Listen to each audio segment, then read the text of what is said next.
অচিনপুরের মানুষ আমরা পুরাই ডিজিটাল, কথা কাজে ফাটাফাটি হিট লালে লাল। মোহনেতে প্রেমের আগুন জ্বলে রে বড় যে দ্বিগুণ, আকাশে বাতাসে নাচে ফুকানের তাল। অচিনপুরে চলে রে ভাই ঝাঁকানাকা তাল, রং তামাশার রঙে রে মন বড় বেসামাল। অচিনপুরের মানুষ আমরা পুরাই ডিজিটাল। বাবু ভাই তোর হাত ধরছিল না, এর লাইগা লাইলি খুব মাইন্ড করছে। হায় হায়, কি কইতাছস? আমারই তো কইলো। তোর তো মিছা কথা কইছে, ওই ঘটনায় ও ঠিকই মাইন্ড করছে। লাইলি এখন ওর নিজের স্বার্থটাই দেখতেছে, দল সারার চিন্তা করতেছে। আমার ধারণা ওই শালিক খনকার ওরে কিছু কইছে, মানে হুমকি দিছে। ফিমেল ফাইটার্স যদি না সারে তাইলে ওরে রাশেদ স্যারের কাম থেকে সরাই। সেই ক্ষেত্রে আমরা রাশেদ স্যারের লগে কথা বলতে পারি, লাইলি রেজানি কাম থেকে না সরে। তার কোনো দরকার নেই। লাইলি আগে নিজে যুদ্ধটা করুক, নিজে যুদ্ধ করে যদি জিততে পারে তাইলে ওরে নিয়ে আমরা ভাবি। কি কইতাছস এইসব? অভাব মানুষের স্বভাব খারাপ কইরা দেয়। অভাব কি খালি অগয় আছে? আমগো অভাব নাই? অর্থ তো একটা বড় ভাই আছে, আমার তো সেটাও নাই। বাপটা মরে গেলে আমার দেখার কেউই থাকবো না। কি কইতাছস এইসব? বাস্তব কথা কইতেছি। আমরা কি নাই নাকি?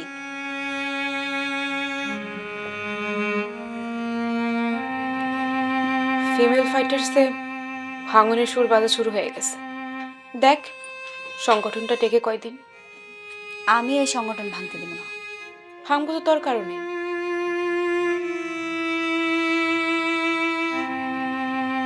মানে মানে সবাই কইতেছে তোর বাপের স্বার্থ সিদ্ধির লাইগা ফিমেল ফাইটার্স গঠন করছস। এইসব কথা ওই শালিক খনকার ছড়াইতাছে। ছড়ালে কি হইব? মানুষ তো অলরেডি বিশ্বাস করা শুরু করে দিচ্ছে। আর তোর বাপ শালিক খনকারের বিরুদ্ধে কিছু করতে চাইতেছে, মানুষ তো এর মধ্যে দুই দিয়ে সার মিলাই ফেলাইছে।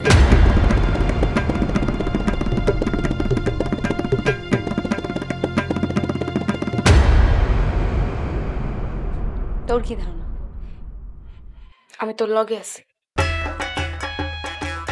সেটা কি ভাইজানের লাগা? ওইসব কথা যদি কস তাইলে আমি সরি, তোর লগে থাকুম। সেতিস না, এহেন আমার বোঝার দরকার আছে। আমি চাই তুই ফিমেল ফাইটার্সরে ভালোবাসা দলের লগে থাক, ভাইজানের জন্য না।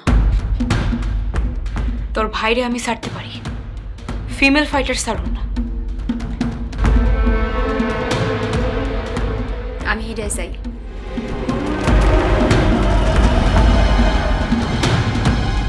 কত যে তোমাকে বেসেছি ভালো, সে কথা তুমি যদি জানতে। এই হৃদয় চিরে যদি দেখানো যেত, তুমি কি আমার সে কি মানতে। সে কথা ওরে ভাইজান, আল্লাহ যে তোমারে কি সুন্দর একটা গলা দিছে। তুমি যে কি সুন্দর করে গানটা গাও, উফ মনটাই বইরা যায়। আচ্ছা ভাইজান, ওই ফুলবাবু কি গেছে? গেছে, ওই তো ভাবিরে ফার্স্ট ক্লাস করে এক কাপ চা বানাইতে কও। এই শোন শোন শোন, এক মিনিট এদিকে আয়, আমার কাছে একটু বয়, তোর লগে দুইটা কথা কম। জি ভাইজান, কও। তোর ভাবিরে তো কলেজে ভর্তি করতে চাই। ভাইজান, তুমি কি এখন ভাবিরে ভর্তি করাইতে পারবা? ভর্তি করানোর ডেট তো সে কবে শেষ হয়ে গেছে। ব্যাকডেটে সিগনেচার করেও অনেক কিছু করা যায়, তুই খালি মতামত দে। আমি কি মতামত দিব ভাইজান? তুমি ভাবির লগে কথা কও যাও। তা তো কমই, তোর মতামতের দরকার আছে না, কারণ তোর ভাবি রে তোর লেগে কলেজে ভর্তি করা। মানে কইতাছি, তোর ভাবি রে ভর্তি করামো তোরে পাস করানোর লাইগা। কি? আমারে পাস করানোর লিগা? ফ্যাক করে উঠিস না, তোর ইংরেজির যে অবস্থা তাতে এইবারও পাশ করতে পারবি বলে মনে হয় না। তোর ভাবি হেল্প করলে তুই পাশ করতে পারবি। তাহলে তো এমনি এমনি পরীক্ষার হলে ঢুকানো যাইবো না, কলেজে ভর্তি কইরা কায়দা করে ঢুকান লাগবো। আর ফর্ম ফিল আপের সময় কায়দা করা লাগবো যাতে রোল নাম্বার পিঠাপিঠি থাকে, তাহলে দুইজনে কাছাকাছি সিট পড়বো। তুই যদি কোনো প্রশ্নে আটকে যাস না, তোর ভাবি তোরে হেল্প করতে পারবো। ভাইজান, সেন্টার পড়বো টাউনের কলেজে, কথাটা ভালো মতো মাথায় রেখো। চাইলেই কিন্তু আমরা দুজন ফুটুর ফুটুর করতে পারবো না। ওইখানে কোনো কথা কইলে টান মেরে টিচারের খাতা নিয়ে যাবো গা, বুঝছো? এত সোজা না। আর দেখা যাক না কা, চেষ্টা করতে তো দোষ নাই। শুনো ভাইজান, তুমি তোমার বউরে কোন কলেজে না কোন ভার্সিটিতে ভর্তি করবা সেটা তোমার ব্যক্তিগত ব্যাপার, তোমার আমারে কোনের কোনো দরকার নেই।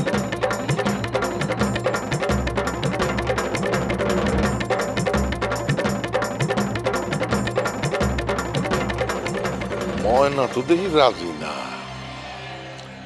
কি করা যায়?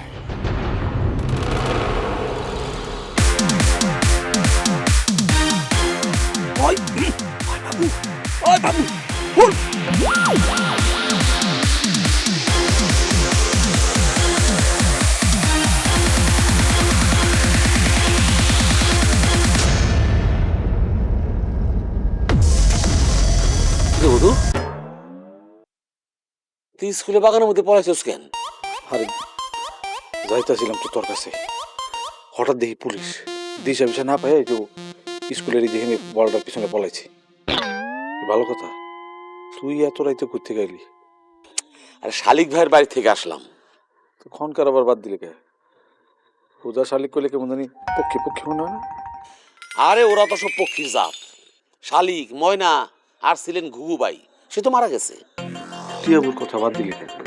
হেরা আসিল দুই ভাই দুই বোন, এক ভাই এক বোন মারা গেছে। আরে টিয়াবু যখন মারা গেছিল তখন তুমি ছোট আছিলাম। হ্যাঁ তাও ঠিক। শালিক ভাইয়ের বাড়ি গেছিলি কেন? ময়নার লগে গুটগুটাইতে? কথাবার্তা বুঝ করে কও। আমি সম্ভ্রান্ত মুসলিম পরিবারের সন্তান। আমি একজন engineer. I bear good moral character. আমার চারিত্রিক সার্টিফিকেট এই কথাটা লেখা আছে। আর তোর বেটা চোরের ক্যারেক্টার সার্টিফিকেটও নয়, একই কথা লেখা থাকে। তুই তো মামা মাইন্সের কথা বাদ। আমি বধু, আমি যে কন্ট্রাক্টারি করি, দুই নম্বরই করে বিভিন্ন জিনিস মিশাই, আবার তিন খান বিয়ে করছি, আমার ক্যারেক্টার সার্টিফিকেটও লেখা আছে হি বিয়ার্স এ গুড মোরাল ক্যারেক্টার। তাই ক্যারেক্টার সার্টিফিকেটে কি লেখা আছে সেটার উপরে কিছু যায় আসে না। গ্রামের মানুষ কিন্তু জানে তোর ক্যারেক্টার কেমন। তুই তো মায়া মানুষ দেখলে একেবারে হামলায় পড়ো কথা কয় লেগে। কথা বুঝ কইরা কও বধু। বুঝ করে কনের কি আছে? তুই একটা জিনিস ঠিক কর, মানে ফাইনাল ডিসিশনটা নেই। আতেলা পাতেলা গুলো হইব। তুই কারে পছন্দ করস না করস এটা তো ঠিক করবি। ময়নার পিছনে ঘুরে তোর কোনো লাভ নাই। আমার কথা শুন, শালিক ভাই ময়নার লগে তোর কোনোদিন বিয়া দিব না। ময়নারে যদি খালি বিয়ার কথা কস উল্টা মাই খাবি। মুসলিমের কি করছিল দেখছিলি? হ্যাঁ খালি দোষ আছিল ময়নার দেখে সেখানে একটা শীষ দিছিল। ময়নারা তো আমার খুব একটা পছন্দ হয় না। হ্যাঁ তাহলে কারে পছন্দ হইরা আমারে ক না, আমি তার লগে তোর জোড়া লাগাই দিই। এই কাম করলাম আমি আবার খুব ভালো পারি। আমার পছন্দ হইতাছে চাঁদনি।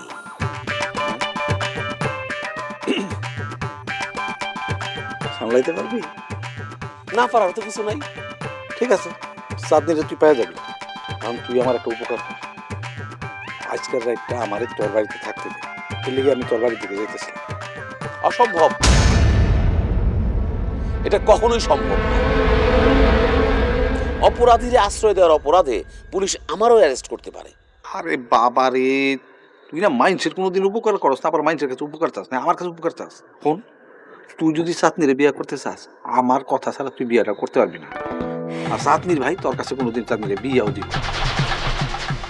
মানে আমি তোর বুঝি না ঠিক মতো। আমি নিজে যে এই যে কন্ট্রাক্টারি করি, আমি কন্ট্রাক্টারি করে তিন খান বিয়ে করতে, তার তুমি ইঞ্জিনিয়ার শীর্ষ। তোর রুচি আমার রুচি কি এক? তুই তো চাইলে মায়ের বিয়ে করছো। আরে বাবা রে, ওইরকম মাইয়া তুই পুরা গ্রামে একটা দেখাইতে পারবি? ঠিক আছে বধু, শুধু আজ রাত, কাল রাত কিন্তু রাখতে পারবো না। কোনো দরকার নাই। আচ্ছা ওই খাওয়ানোর ব্যবস্থা কি করতে পারবি নাকি আমি বাজার থেকে? হ্যাঁ সেটাই ভালো হয়, বাজার থেকে খায় চুপ করে আমার ঘরে ঢুকে যাবে। আমি দরজাটা খোলা রাখবো, আব্বা যাতে টেন না পায়। ঠিক আছে? হ্যাঁ ভালো কথা করছিস, তাহলে এক কাম করি, আমি বাজার থেকে খাই আইতেছি। দেরি করিস না, চলে আসবি তাড়াতাড়ি। আরে না না, দেরি করুন না, আমি বাজারে খালি খাইয়া রাইটটা একটু গভীর হলেই তারপরে আয়া পড়ব। তোর বাড়ির সামনে আয়া মিস কল দিলে দরজা খুলিস, আমি আস্তে পটাশ করে ঢুকে যাবো। ঠিক আছে, সাবধানে যাইস, দেখিস আবার পুলিশ টুলিশ যাতে চোখে না পড়ে।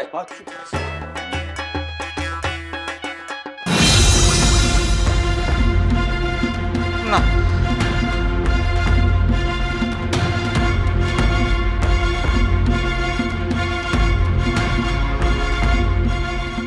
গেল কই মায়াটা? এত রাত হইয়া গেছে। আব্বা আমি ট্রাই হারা, এত রাত হয়েছে মেয়েটা এখনো বাড়িতে আসে নাই, খোঁজ করতারে। আইব না। আইবনে, তোর কোনো চিন্তা নাই? রাত কম হয় নাই, মেয়েটা এখনো বাড়িতে আসে নাই। কথা কইলে খালি পিছলাস, কথা কইলে খালি পিছলাস। আচ্ছা ঠিক আছে, চাইতো না, দেখতাছি। না, তোমার দেখুন লাগবো না, আমি দেখতেছি। ভুলতাছো না, ভুলতাছো? হ্যাঁ, আরে ঘটনা তো সব তোমার কারণে হয়েছে, আমি তো সব জানি। লাইলি কোনো ভুল করে নাই, খারাপ কাজ করছে তো মঙ্গা। লাইলি যে ভুল কিছু করে না সেটা আমিও জানি। এই কথাটা আমি শালিক খন্দকারের মুখের উপর কইতে পারতাম, কিন্তু কইতে পারি না। কেন জানিস? বয়সের অভাব আমাদের দুর্বল করে ফেলাইছে। ঘরে জোয়ান পোলা থাকলে মানুষ তার উপর নির্ভর করে, আমার তো সে জায়গাও নাই। আমি কার জোরে কিসের উপর খাড়ায় জোর গলায় কথা কমু? ঠিক আছে, তোমার কথা ঠিক আছে। তুমি তো কখনো নিজের কথার বাইরে যাও না। আর খালি চাকরি করো, চাকরি করো, চাকরি করো, এটাই চাও। হ্যাঁ, দুনিয়ার মধ্যে মানুষ চাকরি ছাড়া কিছু করে না, ব্যবসা বাণিজ্য করে, দোকানপাট করে। তুমি যদি চাইতে এতদিন আমার ব্যবসা বাণিজ্য হইতো, ছোটখাটার দোকান হলে হইতো, নিজের সংসার চালাতে পারতাম না। খালি চাকরি কর, চাকরি কর, চাকরি কর করো। তোমার যে কইছিলাম আমার দুইটা গাছ বেচা পুঁজি দাও, আমি ব্যবসা করি, দিছিলা? দাও নাই। না, গাছ এটি বেতন দেবো না, পুঁজি দিবে না আমারে, তুমি এটা রেখে দিছো। হ্যাঁ, পরে কি করছো? অভাবের তার না, ঠিক আছে এটি বেচছো, লাভ কি হয়েছে? আমার তো ব্যবসা বাণিজ্য কিছু হয় না, আমি বেকার ঘুরতেছি। আমারে পঙ্গু করে তুমি ঘরের মধ্যে বসা রাখছো, আমার ঘরের দরজা বন্ধ করে দিয়ে কি ভিতরে ভিতরে, এটা কি হয় নাকি? হয়েছে হয়েছে, যা। আচ্ছা ঠিক আছে, তুমি বাড়িতে থাকো, আমি সব জায়গায় খুঁজে দিচ্ছি। সব জায়গায় ভালো করে খুঁজিস। চিন্তা করো না।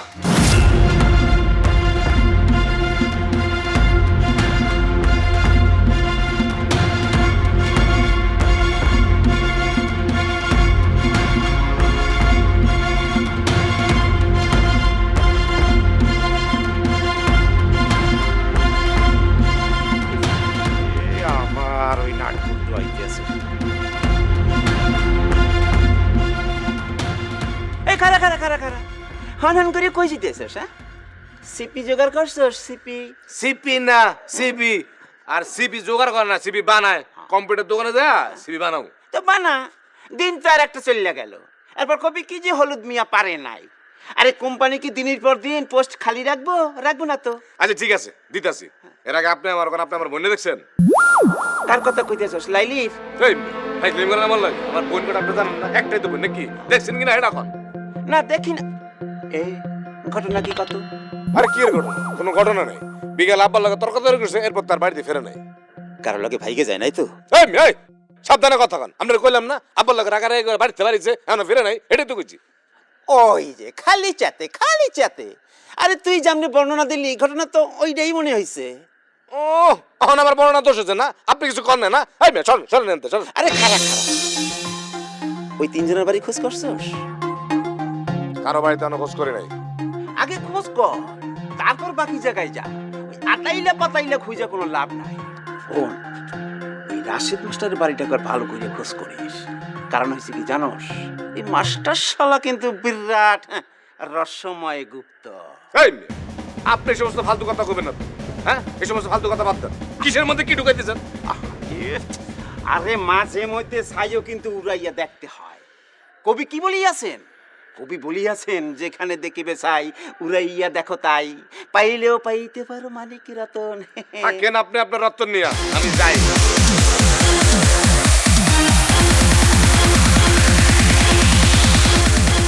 গোপন করতে আছে, বইন ভাইগা গেছে।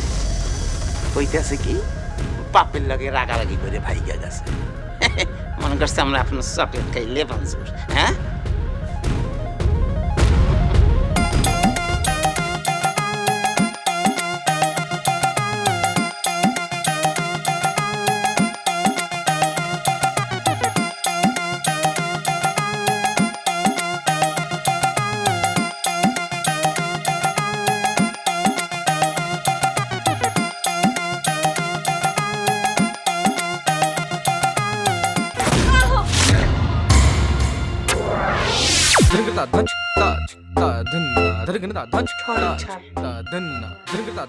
বড় পড়তেছি তো, স্যার। আমার জন্মের সময় পিতৃদেব বাটিতে ছিলেন না স্যার।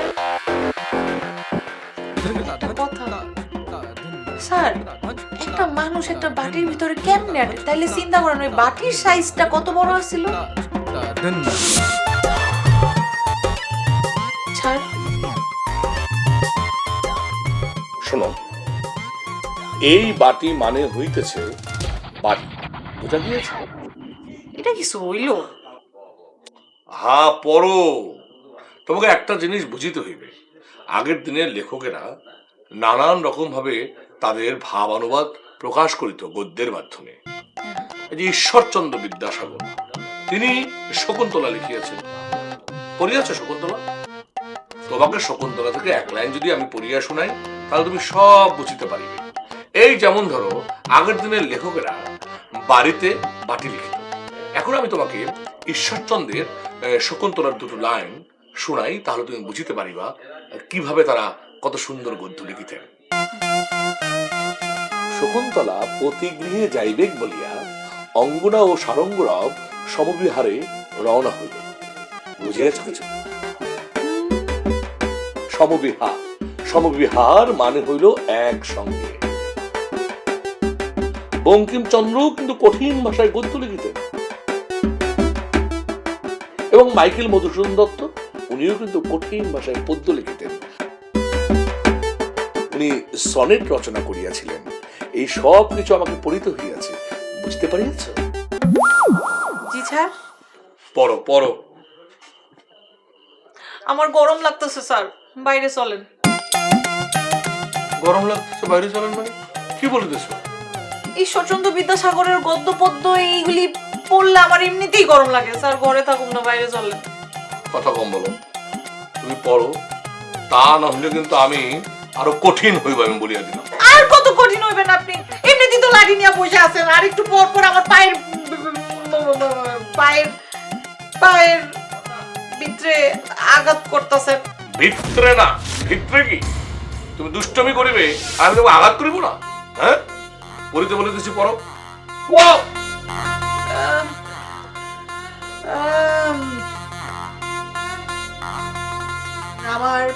আমার জন্ম সময়ে পিতৃদেব বাটিতে ছিলেন না, কোমরগঞ্জে হাট করিতে গিয়াছিলেন। আমার জন্মের সময় পিতৃদেব বাটিতে ছিলেন না, কোমরগঞ্জে হাট করিতে গিয়াছিলেন। আমার জন্মের সময় আমার পিতৃদেব বাটিতে ছিলেন না, কোমরগঞ্জে হাট করিতে গিয়াছিলেন। আমার জন্মের সময় আমার পিতৃদেব বাটিতে ছিলেন না, কোমরগঞ্জে হাট করিতে গিয়াছিলেন।